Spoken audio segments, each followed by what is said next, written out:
Welcome to Canada's podcast. Hi everyone, welcome to Canada's podcast. I'm Philip Bliss, a business visionary, coming to you today with Toronto's podcast. We're going to talk to Laura Stewart. Laura is co-founder of FTGU Media, a full-service media squad helping real estate agents showcase through content their personal brand. In just 6 years, Laura has been promoted to Vice President of the number 2 real estate sales team in Canada for Royal LePage and has helped over 700 buyers, sellers, and investors every single year. So welcome to Canada's podcast, Laura. I think let's do the normal kickoff for me. Nobody knows who you are. So tell us a bit more about your entrepreneurial journey so far. Why you started it, where it is today, what its future might be. You know, you did your MBA, so why didn't you go and work for the Royal Bank or for someone like that? That kind, why go into real estate? Why, you can tell a little bit about where you are today, but that kind of thing. Oh my gosh, that's a lot to unpack. I feel like I'm in a therapy question here, but it is therapy kind of. That's fine. I'm going to learn a lot about myself in this discussion with you today. Well, thanks for having me. As you said, I got my MBA about 9 years ago now. When I started doing my MBA, I didn't think at the time I was going to get into real estate. I was kind of thinking I was going to dabble in advertising and marketing. I liked that kind of creative side. I really liked the branding aspect, all the classes that involved that kind of stuff. But, you talk to a number of people and they say, and I feel like a lot of real estate agents hear this, you'd make a great realtor. And I don't know what that quality is. I feel like people just think if you're great at communicating or if you're personable, that suddenly makes you a great real estate agent. And I hate to break it to any of your listeners here, but that's not the case. Just being personable does not make you a good real estate agent. But I was young and I said, sure, let me give that a go. So I got my real estate license and I've been in real estate for 7 years now.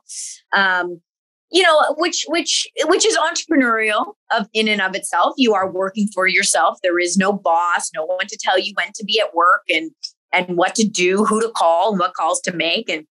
And so I was sort of dabbling along on my journey. And I did that for 2 years until I really decided that I missed the one-on-one aspect with like team members and doing something with other people.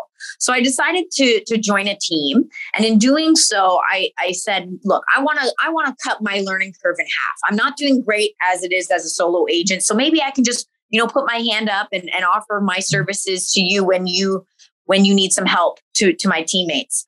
In doing that, what I realized was it got me into the office. It got me in the room just to listen to conversations that other people were having. And I learned very, very quickly how little I knew actually about real estate.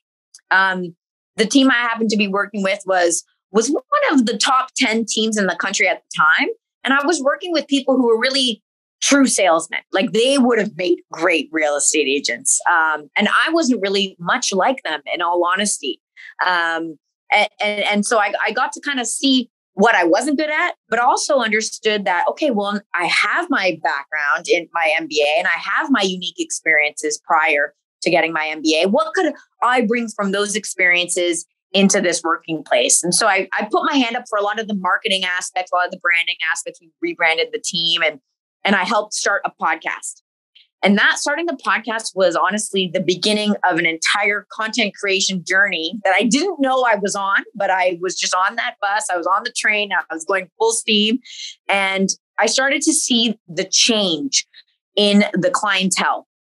So as salespeople, we bring clients in, we meet with them one-on-one, and more often than not, their arms are like this. And it's, this is the salesperson. They're about to try to sell me something and everything's in it for them. And, it took a while. Those conversations would be at least an hour and a half where you're trying to get someone from keeping their arms crossed to like opening up to you. And you find ways to connect with people. You find ways to, maybe you like share the same taste in food, or you both like dogs, or whatever it is. You try to find that mutual ground just so you can build off of a real relationship. the podcast and the content creation journey, it was interesting because people started coming into those meetings already with their arms open. They said, "Oh, I watched your episode. I watched your podcast. I follow you on Instagram. I know about your dog. I know that you ski," or whatever it is. And so the relationship was already established before I even met the person. And that was when I started to have this aha moment, like, oh, there's something to this content thing here. So my partner and I, we doubled down on creating the content. We started filming the podcast as opposed to doing audio only. We started hiring a team of people because at the start, it was just him and I holding cameras and filming each other. And then we got real professionals, people who knew what they were doing.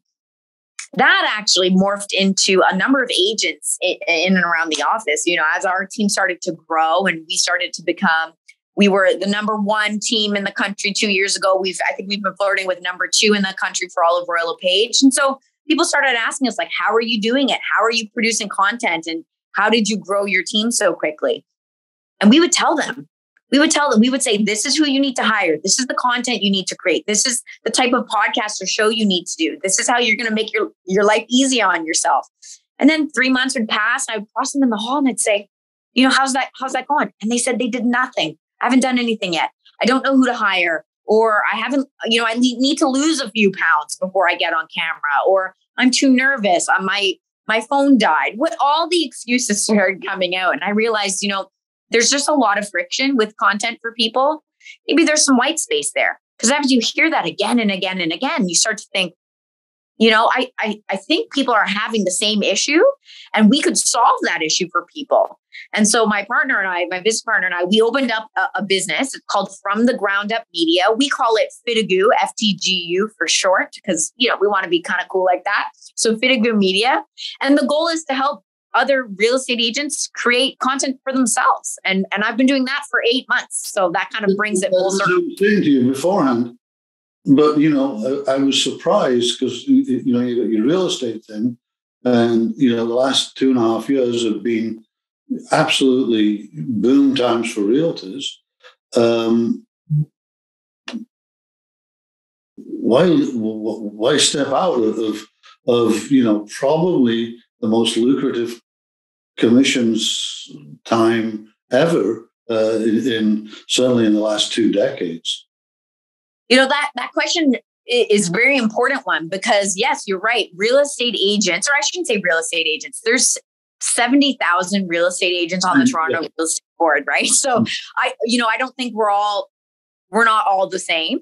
And I think probably it's the 80-20% rule where 80% of the business is done by 20% of us. But of that 20%, yeah, we've had some really great years. I myself, my best year was last year. So why add on to that? Added stress, added pressure. It's certainly not for the money. I can tell you that. I think it was when you get to a certain place where you've created a system and you've started to treat your real estate business like such a business that things are kind of humming along and they're doing their thing. It opens up time for you to do other things, but more so mental bandwidth, right? It gave me the opportunity to think outside my day-to-day sales transactions. It gave me time to think outside of my when's the next deal coming? Because I kind of knew I had a pipeline. I always had a lot of balls in the air. If one ball drops, that's okay. I still got a lot of other balls in the air. And that kind of gave me the opportunity to say, what else do I want in life? I've never really led a group of people. I've never truly owned a business, or certainly have never created something that I could probably sell. It's very difficult to sell a real estate team, right? Like who's going to pick up a real estate team? It does happen, but it's not like a true business. And so I just thought, I came from the why not? Why not give this a try and see where it goes? And if I fail, that would suck. But at the same time, I feared more of what if I didn't try it? And when the opportunity keeps coming to you, as I mentioned, that people kept asking us, can I hire your team? Or can you guys give me the blueprint on what I need to do? When there's an opportunity that's knocking, I didn't ask for this opportunity. It kind of just presented itself. I feel like I would have been a fool not to take it. And so it was call it, maybe I'm risky, but I like to think I'm just energetic. And it's like, why not try? Why not do more? There's always more that can be done. And that was really why I jumped in with both feet. So, I ask this every so often. Are you wired differently? Am I wired differently? Are entrepreneurs wired differently? Is there something there? I mean, I always have trouble defining what it is. Mm. Do you see, if you look at your peers, are they all entrepreneurs? Just thinking about that. Yeah, that's very insightful. I don't think all entrepreneurs are the same. I think there's certainly people who are probably born more natural entrepreneurs than others, but I don't think that means if you're not a natural born entrepreneur, you shouldn't try it. My business partner and I are very different. He is a salesperson, as I mentioned. He's been selling since he was like a 10-year-old kid. I never sold anything until I started in real estate. I don't negotiate over anything. I need help when I go in and buy a car because I hate negotiating. So, probably not the best salesperson, right? But I also know that I'm probably more of an intrapreneur than an entrepreneur at heart. My business partner is an entrepreneur at heart. He loves the conflict. He loves the friction. He loves leading people. He doesn't get overly anxious and bogged down in the short-term failures. When people complain, he almost finds it exhilarating because it gives us an opportunity to grow. And although I don't detest any of those things, I don't think that's necessarily my natural being. I just really think I'm a great team player. Being on the team that I was on, I didn't own the real estate team, but I was on that team and I treated it as if I did own it. And every dollar that came in, whether or not I got a cut of it, meant something to me. And it was important for me to grow the business, to grow myself, to see how far I could push myself within the company. And I really took on every win and loss as my own. And I think those are really the attributes of a great entrepreneur.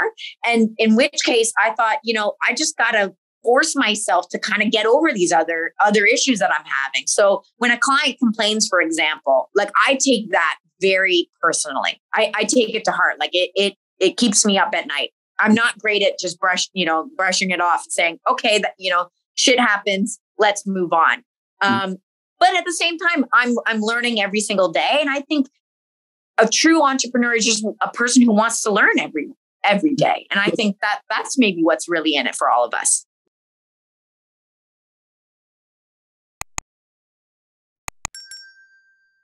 So what does a typical day look like for you? How do you maintain the kind of focus that you need to succeed and still have fun? How do you do that? I'm a routine person, in all honesty, and I know that does not sound like a lot of fun. I actually think people who can kind of stick to a schedule and stick to a routine, it sounds like you have no freedom, but it actually gives you, in an odd way, more freedom. I wake up at the same time every single day. My alarm goes off at 5:20. I work out every single morning. I take my dog for a walk. I do meditation. I have a very strict morning routine, which I think personally sets me up in the right headspace for the day. I get to work at 8 a.m. and the fires start from the second I get in. Like I open up my email and it's a problem after a problem after a problem after a problem, whether it's on the real estate side of things, because I'm still a practicing real estate agent. I probably do around like almost 200 transactions every year. So I'm very active on the real estate side. And what I've decided to do was really chunk out my days. So I try to only check my email in the morning and in the evening. And I don't check it in the middle of the day, which is problematic for a lot of people. They think, oh my gosh, my phone is glued to me. But when you're always putting out fires, I feel like it doesn't allow you the time to work on your business. You're always kind of working in your business and you're always at the mercy of a phone call, at the mercy of a text message or an email. And that can derail you very, very quickly. And so I find just kind of sticking to those bookends and then having certain days of the week. Like I only take meetings with clients Tuesdays, Wednesdays, and Thursdays. Mondays and Fridays are all my creative stuff. And so I found that creating that kind of system and structure has actually allowed me to do more. And more importantly, I do find it more fun, oddly, because I know what to expect. I know what I'm anticipating. And when I know I'm about to open up my emails and I'm about to see problems and things I have to solve, I'm in the right headspace for it. It's all about getting yourself in the right headspace. A lot of entrepreneurs, especially in the startup side of things, you're letting one established revenue base sort of foster another revenue base, if you like. I could be wrong, but that's what I'm hearing. Yeah. So in terms of like, does my real estate career help with the other business? Mm-hmm. Yeah. Yeah. So what I've kind of decided to do on that realm, again, you had mentioned this, like it's been a pretty good couple years for real estate agents. Yeah. And so I'm not trying to take any money from my company. So I'm putting all of my dollars back into the new business, back into the business. And by back in the business, I really just mean hiring more people. I can accomplish so much more with a team than I ever could on my own. And so I just keep putting my money back into the business to get more people. I'm not that fancy of a person. Like I like some clothes and some nice things and the odd trip, but like I'm really not spending all the dollars I make. I try to just put them right back into the business and hire another person to help. So, let's sort of think about mentorship and things like that. What's the best piece of advice that you've ever received, that you've always got with you somewhere, that may not be, it's always in the background, it's something that that kind of thing. It's funny. I would say my business partner. I had one boss that said to me at one, because I was desperately messy guy, and he said, "Tidy desk, tidy mind." And it sounds minor, but it completely changed the way that I worked. I tidied the way that I worked, from not just from my desk, but in every way. I mean, and that was kind of a simple little piece of advice, but it made a massive difference. It's funny that I think the simplest pieces of advice are usually the best, because my mentor happens to also be my business partner now. He was the one that sort of took me under his wing in the real estate side of things. And he thinks so differently from me. And he said, Laura, it's ready, fire, aim, not ready, aim, fire, like we all learn as kids. And I was the kid who was definitely ready, fire, aim. Like I would think and contemplate things before I made decisions. I wanted everything to be perfect and I wanted to succeed so badly. And I was so fearful of failure that a lot of the times I'd spend way too much time in aim that I'd never actually fire. I never actually took the chance. And he kept preaching this to me over the course of a couple of years. And then when I started giving small things a try and I started realizing, oh, he's right. Like if you, for example, on the content side of things, I have clients that overthink it. They write an entire script just to make a 1-minute piece of video, and they're thinking about it for weeks, and they need to get their hair done and their makeup done. And then when we give them the video, they analyze it and they're like, it's not good enough. I need to redo it or reshoot it. And I think they're stuck in the aim. They're stuck in the, I'm so concerned to get judged. I'm so fearful of failure, whatever it is, that I'm not going to put something out there because I'm fearful. And I think that's been the greatest thing I've learned. That's probably why I started the business. It's probably why I ended up in real estate, because you have to take those chances. You're never going to have all the information to make the best decision. You can get as much information as you can, but you're never going to know everything. And sometimes you just got to try, fail, pivot, retry again, fail, pivot. And it's in the pivoting and what you learn along the way that I think is the most helpful. So that's been ready, fire, aim has been the most important thing I've learned. If you had to pick one word to describe Laura, what would it be and why? I would say Laura is extremely determined, or tenacious, I suppose you could say. My mother told me this when I was young. She said, I'm 5 feet tall. I've always been the scrawny little kid. I'm a late December birthday, so I was smaller and tinier than everybody, and a year behind in some cases. And she said, you always tried harder than everybody else, and that I just didn't feel like my size or being a girl, for example, were excuses not to achieve something. If I put my mind to something, I'm gonna be damn sure I'm gonna try my best to achieve it. And even when I fail, it's like the tenacity to get back up, brush your knees off and try again. And I think that's super, super important. It doesn't mean I don't hurt. It doesn't mean I don't hate failure. I do. I'm just willing to get back up and to fail again. And I think that's helped me throughout my whole life. And it's certainly helping me out more along my entrepreneurial journey, for sure. So, you know, what's the best thing that you've found about being an entrepreneur? The thing I've loved most, and I actually didn't think I would have liked it as much as I do, is probably working with my staff. It's not even the clients so much, which I love working with the clients and seeing them grow and achieve things.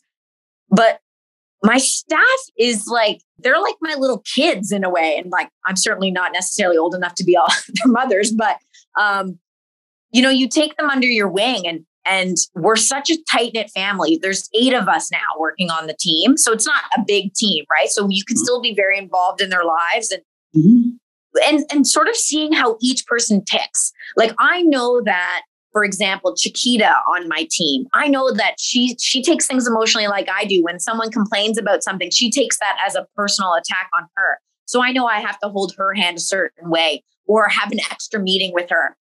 You know, then I have other teammates where like they just want some extra time off to spend with their family. And I know that when they're having a hard time, just letting them go early and saying, you know what, go home early or come in late tomorrow, take that time for yourself. To know that like now they're even more bought in and gaining the trust from them to give me kind of like the strength that I need to go out and kind of tackle everything I need to do only comes from me putting in the time with them. And creating that family has been the most interesting thing. And I'm very shocked by it, but it's probably my favorite part of the journey. So what books are you reading now? I mean, or listening to? I mean, you don't have to read them. You know, something you can maybe recommend that might, that's you know, worth the read. Worth the read. Probably the book that I've gone back to a few times now is Atomic Habits by James Clear. I'm on my 3rd go around with that book. And that's kind of one of the ones that I feel like every year in around January when people are trying to make like these big audacious goals, just as a reminder to myself to say, don't focus so much on the end result. Have the goal in mind, but really think, what are the steps that are going to lead me to there? So, you know, if I want to be a successful entrepreneur, what does a successful entrepreneur look like? What do I feel they do? Well, I feel like they go to bed at a decent time, or they look at their calendar before they go to bed so they know how to structure their day. They have routine. They take notes. They care about their employees. It's all those little things that I think that add up over time. And it feels sometimes like, you know, watching paint dry because there's so little sometimes that changes, right? And you don't see them in yourselves until a year or 2 years go by and you think, oh my God, I'm a completely different person than I was 2 years ago. So that's definitely a good one. I'm actually currently watching, I'm into the master class. I don't know if you've tapped into any of those, but. I got close a couple of times. But I mean, there's so much content there to watch. And I always, you know, caution people on watching too much content and getting opinions from too many people, because sometimes you just need one piece of advice and then you just got to roll with that. But I'm currently listening to Bill Clinton's master class on leadership. And I just started it 2 days ago and I'm almost done. And you know, whether you like Bill Clinton for his politics or not, I think is irrelevant. Just to listen to somebody who held this position for 2 terms, you know, just knowing what he accomplished and leadership. And he talks about this a lot too, particularly in leadership, is that you have to take the losses as your own. You can't start placing blame on your staff and other people and your clients and circumstance, particularly if the circumstance is in your control, while at the same time, you have to share the success. So every time my team wins, it's a we win. It's never an I win. We won this. We did this together, and finding the ways to share those successes, because sometimes because I'm the one on the camera doing this, you know, I might get the feedback and the messages, but making sure that they see those and say, guys, this was a win for all of us, because they're a part of the journey too. And they're the ones that are helping behind the scenes. So you always have to make sure that you're giving that credibility out to other people. Let's have another fun one. So in business, what's your favorite word? Cool. It can be words. And why? My favorite quote, sorry? Your favorite word, quote, sentence, and why? So my favorite quote is probably, I think it's Shakespeare who said it. Although she may be small, she is fierce. And for some reason that always sticks with me. And again, I'm sure that's not relatable to everybody, but I think what I take from that, because it resonates with me because I'm so small, is that sometimes something that you see in yourself as a weakness, or that you think other people see in you as a weakness, maybe you are the only woman in a group. Maybe you're the only man in the group. Maybe you're the only person of color in a group, or you're the only person from a certain background or economic status, and you feel alone. I actually think those are your strengths. And if you can somehow find a way to say, yeah, this is something that's been hard for me, any of those hurdles that you've had to overcome, any of those things that make you different, are actually the thing that you should double down on, because that's the one thing that sets you apart from everything else. And so that kind of quote always reminds me of that. Yeah. Okay. That was a great answer. So I'm going to just throw something else at you. What's your least favorite word or sentence? Oh, you stumped me. Least favorite word or sentence. I think, I don't know. I hear this a lot. I hear this a lot from my clients in the real estate industry. And it's in and around, how can I get more blank? How can I get more blank? Whatever the blank is, whether it's more views, more followers, more money, more deals, more clients. And it hurts me because I feel like they should turn it and say, how can I give more blank? How can I provide more value? How can I give better service? And I think if they flip the sentence and change it to be what they can control, what they would probably find is that they will have more clients, more money, and more likes and followers, or whatever it is that they're looking for. And so I think it's, whenever I hear that, how can I get more? My ears turn off right away, because I'm thinking you've already lost. You're already not looking at it from an entrepreneur's mindset. So we're coming to an end. So I'll throw this one at you. What are you most excited about in your business today?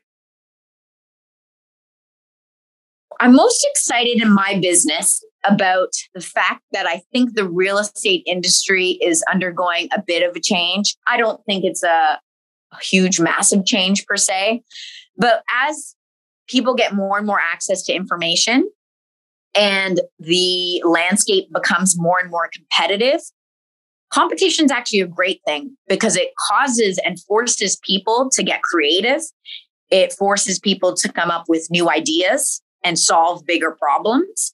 And what I'm hoping my new company provides, and what I'm hoping I do as a real estate agent, is really offering my clients more than just a transaction. It's more than just selling a unit to somebody.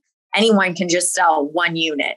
It's about creating those relationships over time. And so if I can do that through the phone, meeting new people like you, if I can do that through content or through taking the hour and a half long meetings that it might require for us to establish a conversation and give all the information away for free with no expectation of return, I think that should have a positive impact on the industry as a whole. Real estate agents, I think we're right at the bottom in terms of like how well we're trusted in the public's eye, like with lawyers and maybe like car salesmen, like used car salesmen. And then it's like real estate agents. Like we're not very trusted. And I would like to see that industry become better. And I think that's only going to happen if real estate agents, which I think is what we're I'm seeing a lot of people do this, is providing that extra level of value and education so that our clients are making more informed decisions.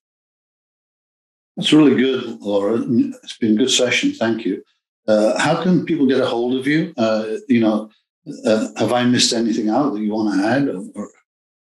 Yeah, I would say the easiest way to get a hold of me is probably on Instagram. So Laura Stewart TO. And you can give me a follow there or shoot me any DMs. Again, I'm an open book, so I love answering people's questions, whether it be, Laura, do you have a quick guide on how I can start producing content? I'm happy to share all that information with people. No cost. I'm not looking for anything in return. Again, as I mentioned, I'm just trying to elevate the industry and do the best I can. And hopefully this resonated with a lot of your listeners and they'll seek me out. Good. Thanks very much, Laura. Really great seeing you on Canada's podcast. You as well. Thanks so much for having me.